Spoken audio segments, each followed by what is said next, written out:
जय हिंद दोस्तों, स्वागत है आपको अपना ही YouTube channel make dream career में। दोस्तों हम लोग क्लास 6 का विज्ञान का फर्स्ट चैप्टर भोजन पढ़ रहे थे, जिसमें से हम लोगों ने कंप्लीट लेक्चर को 3 अलग अलग पार्ट्स में हम लोगों ने कंप्लीट किया है और बहुत ही विस्तार से हम लोगों ने चैप्टर को समझा है।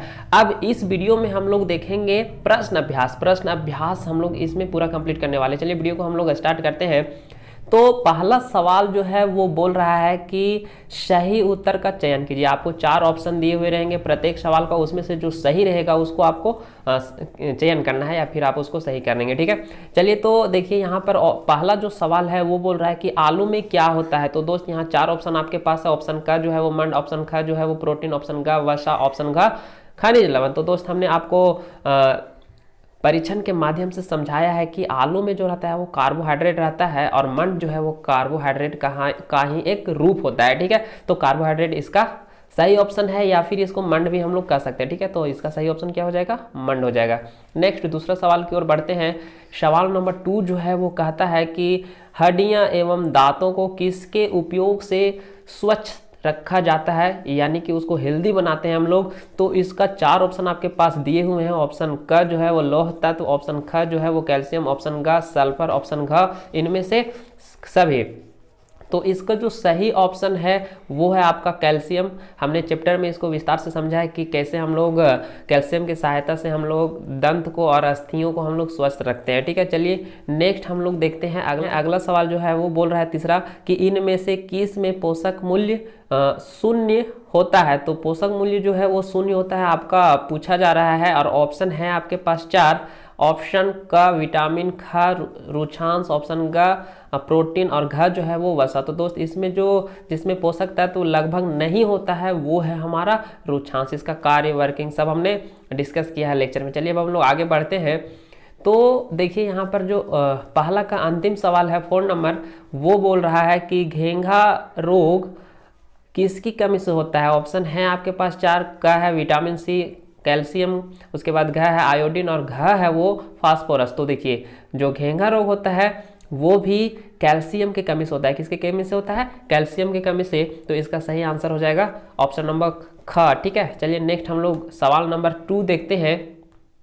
सवाल जो दूसरा है वो बोल रहा है कि ऐसे दो खाद्य पदार्थों का नाम लिखिए जिनमें निम्न पोषक तत्व प्रचुर मात्रा में उपलब्ध होते हैं। ठीक है, तो आपके पास क्वेश्चन दिया हुआ है कि वसा। तो वसा को जो प्रचुर मात्रा जो उपलब्ध रहता है वो आपका देखिए यहाँ पर वसा के लिए जो है वो मूंगफली और सूरजमुखी। ठीक है, सूरजमुखी आप ले सकते हैं या फिर मूंगफली ले सकते हैं वसा की कमी को दूर करने के लिए। ठीक है, उसके बाद देखिए मंड यानी कि कार्बोहाइड्रेट। तो परीक्षण में हमने देखा है कि आलू और चावल का जो मान रहता है उसमें हम लोग आयोडीन मिला के देखा था, उसका रंग परिवर्तन हो गया था जो कार्बोहाइड्रेट की प्रेजेंस को दिखाता है। ठीक है, उसके बाद देखिए रुक्षांश के लिए आप ताजा फल या सब्जी ले सकते हैं। ठीक है, प्रोटीन के लिए आप दूध और अंडा ले सकते हैं। ठीक है, तो ये देखते हैं तीसरा सवाल बोल रहा है इनमें सही कथन के सामने सही का निशान एवं गलत कथन के सामने गलत का निशान लगाइए। पहला सवाल इसका जो है वो बोल रहा है केवल चावल खाने से, यहाँ थोड़ा सा क्वेश्चन गलत है, लिख लीजिएगा। केवल चावल खाने से हम अपने शरीर का पोषक संबंधी आवश्यकताओं को पूरा कर सकते हैं? तो नहीं कर सकते। तो ये गलत कथन है, तो इसके सामने हम लोग गलत का निशान लगा देंगे। केवल चावल खा के हम लोग सभी पोषक तत्व कार्बोहाइड्रेट, प्रोटीन, वसा, विटामिन, खनिज लवण नहीं ले सकते हैं। चावल में प्रचुर मात्रा में जो उपलब्ध रहता है वो रहता है कार्बोहाइड्रेट। ठीक है, चलिए दूसरा सवाल हम लोग देखते हैं। दूसरा बोल रहा है कि संतुलित आहार लेकर अभावजन्य रोगों से की रोकथाम हम लोग कर सकते हैं। ठीक है, संतुलित आहार लेकर अभावजन्य जो डिजीजेज रहेगा, जो बीमारी रहेगा, यहाँ भी थोड़ा सा रोग होगा वो, ठीक है, से हम लोग बच सकते हैं। तो बिल्कुल बच सकते हैं अगर हम लोग संतुलित आहार लेते हैं, बैलेंस डाइट लेते हैं, तो किसी प्रकार का जो रोग है वो नहीं होगा। ठीक है, अगला सवाल देखिए तीसरा, वो बोल रहा है कि शरीर के लिए संतुलित आहार में नाना प्रकार के खाद्य पदार्थ होने चाहिए। जी बिल्कुल होनी चाहिए, अलग अलग हर प्रकार का हम लोग सब्जी साग भोजन करेंगे तो उसमें हमें संतुलित आहार मिलेगा, सभी पोषक तत्व मिलेंगे। ठीक है, चलिए लास्ट जो है वो तीसरा नंबर का वो है शरीर की सभी पोषक तत्व प्राप्त करने के लिए केवल मांस पर्याप्त है। जी नहीं, बिल्कुल नहीं है ऐसा बात। केवल मांस खा के आप सारा पोषक तत्व नहीं ले सकते। तो ये भी क्या कथन है? गलत है। चलिए नेक्स्ट सवाल हम लोग 4 नंबर देखते हैं। 4 नंबर बोल रहा है कि खंड क में अंकित विटामिन से खंड ख में अंकित अभावजन्य रोगों से मिलान कीजिए। ठीक है, मिलान करना है। तो देखिए यहाँ पर हम लोग ले लिए हैं खंड क और यहाँ पर है खंड ख। ठीक है, अब देखिए बोल रहा है विटामिन ए से, तो विटामिन ए से जो बीमारी होता है वो होता है दृष्टिहीनता, यहाँ पर दिया हुआ खंड ख में। ठीक है, तो इसको हम लोग मिला देंगे किससे, ये ख से मिलेगा, तो हम लोग उसके बगल में हम लोगों ने लिख दिया है वहाँ पर, ये मिलेगा हमारा किससे, खंड इसका घ से, पहला का घ से। ठीक है, चलिए उसी तरीके से यहाँ दिया हुआ है विटामिन बी से, तो विटामिन बी से जो होता है वो बेरी बेरी नामक बीमारी होता है, तो विटामिन बी से बेरी बेरी हम लोग मिला देंगे तो ये ग में मिलेगा। ठीक है, उसके बाद देखिए उसके बाद है विटामिन सी से, तो विटामिन सी से होता है अस्कर्वी, तो ये क में मिल जाएगा, तो इसको हम लोग क में मिला देंगे। उसके बाद देखिए बोल रहा है विटामिन डी से, तो विटामिन डी से जो होता है वो रिकेट्स होता है, तो रिकेट्स में हम लोग मिला देंगे। ठीक है, यहाँ पर बगल में हमने आंसर लिख दिया है, आप यहाँ से देख सकते हैं। चलिए अब हम लोग आगे बढ़ते हैं, तो नेक्स्ट सवाल देखते हैं। अगला है निम्नलिखित में दो दो उदाहरण दीजिए। ठीक है, निम्नलिखित के दो दो उदाहरण देना है, तो उसके लिए पहला सवाल जो है वो बोल रहा है कि कार्बोहाइड्रेट से भरपूर भोज्य पदार्थ, तो कार्बोहाइड्रेट किस किस में मिलता है। देखिए तो फर्स्ट हम लोगों ने आलू देखा है और दूसरा हम लोगों ने चावल देखा है, तो इसमें बहुत ज़्यादा कार्बोहाइड्रेट मंड की उपस्थिति होता है। चलिए नेक्स्ट हम लोग दूसरा नंबर देखते हैं, वो बोल रहा है विटामिन सी से परिपूर्ण भोज्य पदार्थ, तो विटामिन सी सबसे ज़्यादा आंवला में मिलता है, उसके बाद हम लोग टमाटर भी ले सकते हैं। चलिए हम लोग नेक्स्ट हम लोग देखते हैं तीसरा सवाल। तीसरा जो है वो बोल रहा है कि लौह तत्व से युक्त भोज्य पदार्थ, तो लौह तत्व सबसे ज़्यादा आपको मिलेगा पालक में मिलेगा और एप्पल में मिलेगा, तो देखिए यहाँ पर थोड़ा सा मिस्टेक है, सवाल पालक लिखना चाहिए, पालक। ठीक है, उसके बाद देखिए इसका जो पांचवा है, चौथा है वो बोल रहा है अत्यधिक रुचांश के वाले स्रोत के भोज्य पदार्थ के नाम। ठीक है, तो यहाँ पर क्या है देखिए ताजा फल और सब्जी, प्रीवियस में भी ये आया था। चलिए अब हम लोग देख लेते हैं इसका 4 नंबर, वो बोल रहा है कि खनिज तत्वों की कमी से होने वाले रोग, तो देखिए एनीमिया और दंत क्षय होता है खनिज तत्वों के कमी से। नेक्स्ट सवाल नंबर 6 जो है वो बोल रहा है कि निम्नलिखित के एक लक्षण लिखे। देखिए सूखा रोग का, तो सूखा रोग में क्या होता है, कंकाल दिखाई देने लगता है। ठीक है, हम लोग चैप्टर में देखे थे कि हड्डी पसली जो है उसका वो सब दिखाई दे रहा था।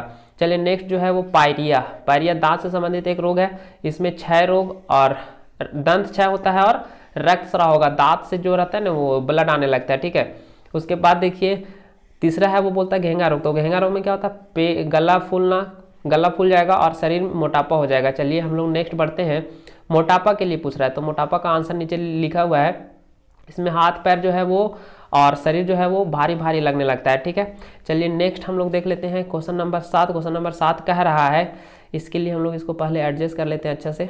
देखिए क्वेश्चन नंबर 7 जो है वो बोल रहा है कि एक मोटे व्यक्ति को अपने वजन को कम करने के लिए क्या करना चाहिए। तो देखिए उसको सबसे पहले भोजन में संतुलित मात्रा में ही लेना चाहिए, भोजन को संतुलित मात्रा में लेगा और वसा युक्त जितने भी भोज्य पदार्थ हैं उसको कम से कम लेना है। ठीक है, कम लेना है, उसको बहुत ज़्यादा नहीं लेना है, थोड़ा कभी कभी हो गया, और हो सके तो एकदम नहीं लेना है। उस मोटा तो पहले से फैटी खाएगा तो और मोटा हो जाएगा। ठीक है, इसलिए नहीं करना चाहिए।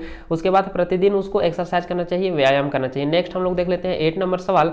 8 नंबर बोल रहा है कि जंक फूड के नाम लिखे। तो देखिए चाउमीन, पिज्ज़ा, बर्गर, चिल्ली आदि ये सब क्या है, जंक फूड है। ठीक है, इन सभी जंक फूड से ज़्यादा हानि होता है क्योंकि ऐसे भोजन में नमक की मात्रा अधिक होता है, जिससे उच्च रक्तचाप, जिसको हम लोग हाइपरटेंशन कहते हैं, की बीमारी होता है। ठीक है, तो जंक फूड ज़्यादा हम लोगों को नहीं खाना चाहिए। ठीक है, चलिए नेक्स्ट सवाल हम लोग देख लेते हैं अंतिम 8 नंबर। भोजन के अपव्यय यानी कि बर्बाद को न्यूनतम करने के कुछ उपाय बताइए। ठीक है, के लिए आप क्या करेंगे, तो मतलब खाना बर्बाद ना हो उसके लिए हम लोग क्या करेंगे, ज़रूरत भर खाना का सामान ही खरीद कर लाएंगे। ठीक है, बहुत कम, हम लोग जितना ज़रूरत है उतना ही लाएंगे, ज़्यादा नहीं लाएंगे। उसके बाद देखिए बोल रहा है भोजन को दूषित होने से बचाकर, भोजन को हम लोग खराब भी नहीं होने देंगे। उसके बाद तीसरा है कि बचा हुआ भोजन को रेफ्रिजरेटर में रख कर भी भोजन को बर्बाद होने से बचाया जा सकता है। ठीक है, यहाँ थोड़ा सा सुधार लीजिएगा, बचा हुआ भोजन को रेफ्रिजरेटर में छूट गया है, में रख कर भी भोजन को बर्बाद होने से बचाया जा सकता है।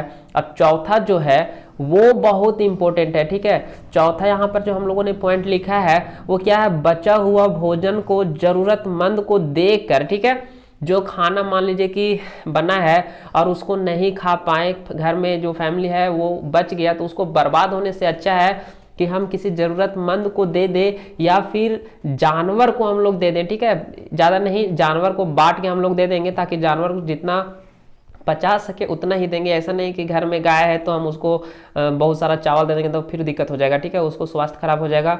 तो वैसा नहीं, हम लोग जानवर को खिला देंगे, कुत्ता को खिला देंगे, या फिर अगर कोई वैसा मतलब अगल बगल में रहता है जिसको खाना थोड़ा दिक्कत होता है तो उन लोगों को भी हम लोग खाना दे सकते हैं, ठीक है। तो इस प्रकार से ये चैप्टर हो गया द एंड। अब हम लोग मिलते हैं नेक्स्ट चैप्टर में।